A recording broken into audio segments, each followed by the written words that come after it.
Scientifically, electricity is the flow of electrical power or charge. It turns on the TV, cooks dinner, washes and dries your clothes, and lights up the house at night. In a broader sense, electricity is a controllable and convenient form of energy used in a range of applications of heat, light, and power. It's so universal and such an important part of everyday life that we rarely stop and think about electricity and what we would do without it. So let's dig a little deeper and see what electricity is all about. We start with the atom. Everything in the universe is made up of atoms. Every star, every tree, every animal. The human body is made up of atoms. Air and water are too. Atoms are the building blocks of the universe. Atoms are so small that millions of them would fit on the head of a pin. Atoms are made up of even smaller particles. The nucleus in the center, made of protons and neutrons, and then buzzing around the nucleus are the electrons. Protons and neutrons are very small, and the electron is even smaller. Think of a tennis ball as the center, or the nucleus, and ping pong balls are the electrons spinning around the tennis ball. The electrons are negatively charged, and the protons are positively charged. The neutrons, as the name implies, are neutral. The electrons are attracted to the protons and are held in an orbit around the nucleus. As they spin, they are also trying to stay away from other electrons. Think of two magnets. When the negative ends are moved closer together, they push away from one another. In the same sense, the protons and electrons act like the positive and negative ends of the magnets that pull together when moved toward each other. We say an atom is in balance when it has an equal number of protons and electrons.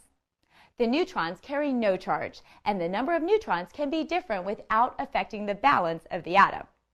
Now here's where it gets interesting. The number of protons in the atom tells us what element it is. An element is a substance in which all the atoms are identical. But we want to discuss electricity, so for our purposes, we need to remember that a balanced atom has the same number of protons and electrons, and that different elements have different numbers of protons. For example, hydrogen has 1 proton and 1 electron and no neutrons. Carbon has 6 protons, 6 electrons, and 6 neutrons. This is important when we talk about electricity. Electrons usually remain a constant distance from the nucleus and move in orbits called shells. There can be any number of shells for each atom, determined by the number of electrons. The shell closest to the nucleus can hold 2 electrons. The next shell can hold up to 8. The outer shells hold even more. But as you move away from the protons in the nucleus, the pull on the electrons decreases, making it easier for these electrons to be pushed out of their orbits.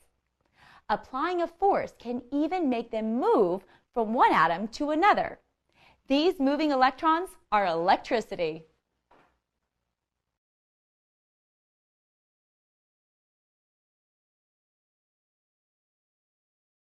Because electricity is such an important part of our daily lives, we don't think of it like this, but electricity is actually a secondary energy source.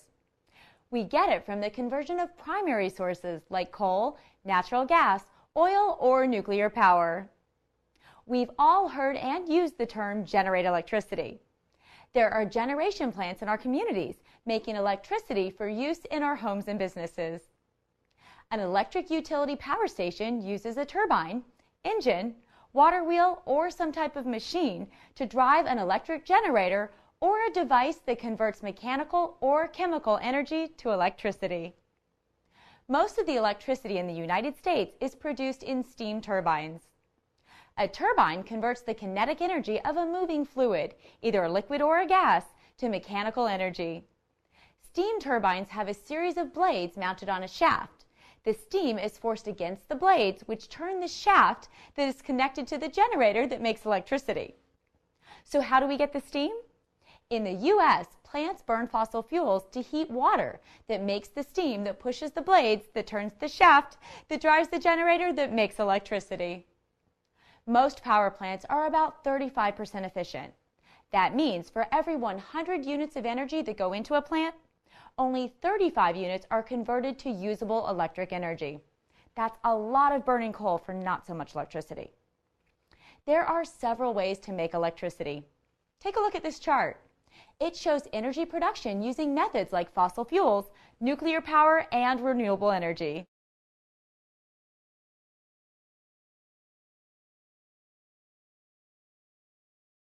And action. Electricity travels in closed loops or circuits. It must have a complete path before the electrons can move. The basic layout of the circuit includes the source of electricity, a load, and two wires to carry electricity between the two. Electrons move from the source through the load back to the source. When you turn on a light switch, you close the circuit. The electricity flows from the electric wire through the light and back into the wire, and it keeps flowing until the circuit's interrupted. Turn off the switch and the circuit is open. The flow stops. Take this scene a step further. Many circuits can be linked together. Power coming into the building can be shuttled into many circuits, bringing electricity to individual rooms and appliances that can be controlled with a switch. Here's where we really see the controllability aspect and ultimately the convenience we enjoy today. Now let's get back to the science of it all. Moving electrons have energy. As electrons move from one point to another, they do work. In the light bulb example, the energy of the electrons creates heat, and the heat creates light. Apply this to every electric appliance you use today. Each one harnesses the energy of electrons in some way to create energy that is useful in our daily lives. Let's get some details out of the way before we continue. First, some essential definitions of terms commonly used when discussing electricity. The number of electrons in motion in a circuit is the current, and it's measured in amps. The force that is moving the electrons along the circuit is the voltage, and it's measured in volts. Here in the U.S., the power outlets in your house or business deliver 110 volts. These terms define how we measure the amount of energy consumed. To get watts, multiply the amps by the volts. You can do this for any electrical appliance. Then we graduate to kilowatts and megawatts. These, as the names imply, are large quantities. A kilowatt is 1,000 watts. A megawatt is 1,000 kilowatts. So much energy flows out of power plants to so many houses and businesses in so many cities and towns for so many uses, it would be impossible to deal strictly in watts. All those zeros get very confusing. So simply put, 1 megawatt equals 1,000 kilowatts equals 100,000 watts. See what I mean about the zeros?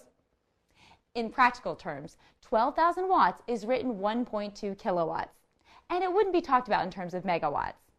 And 12,000 kilowatts would be written 1.2 megawatts, and it wouldn't be talked about in terms of watts. But if you really want to know, that's 12 million watts. There's one more unit of measure, the kilowatt hour. A kilowatt hour, written kWh, is equal to the energy of 1,000 watts working for 1 hour. The amount of electricity a power plant generates or a customer uses over a period of time is measured in kilowatt hours. This is determined by multiplying the number of kilowatts required by the appliance or all the electronics in use by the number of hours of use. Back in the 1880s, William Stanley invented the induction coil that eventually became the transformer we know today. The transformer makes it possible for electricity to be efficiently transmitted over long distances, ultimately supplying it to homes and businesses at voltages that are safe to use every day. Here's an illustration. The electricity produced by a generator travels along cables to a transformer, which changes electricity from low voltage to high voltage. Electricity can be moved long distances more efficiently using high voltage. Transmission lines carry this high voltage electricity to a substation. Substations have transformers that change the high voltage electricity into lower voltage electricity. From the substation, distribution lines carry the electricity to homes, offices, and factory, which require low voltage electricity. Got it? Great. Now think really big. Just as individual circuits can be linked together, making a complex network of useful electrical applications, generators, transformers, power lines, and substations can be linked together, creating a complex network that's called the grid. On the grid means you're getting power from plants that are generating electricity from primary sources and sending it out on lines using transformers and substations and more lines to get it to you for everyday use.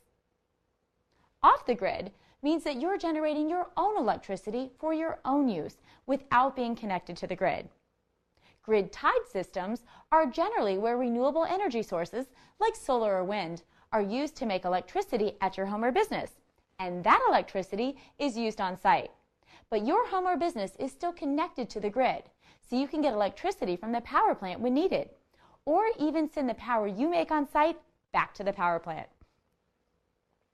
AC power is a term that is widely used when discussing electricity used in homes or offices. By definition, AC is alternating current, and it's the type of electricity used to power common household appliances. DC is direct current, and it's made by fuel cells, solar cells, and batteries. Here's the science. Using a battery, for example, there are always two terminals, one positive and one negative, and the current always flows in the same direction between those terminals. AC power is what comes out of a power plant. Alternating current is just what it says. The current alternates directions. Here in the United States, this happens 60 times per second. Here's another way to put it.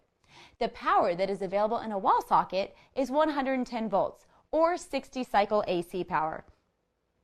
If you're using a solar cell to generate direct current, that electricity must be converted into alternating current for use in your home or business. No problem. There's a tool for that. It's just an additional step that is essential for off-the-grid or grid-tied renewable energy systems.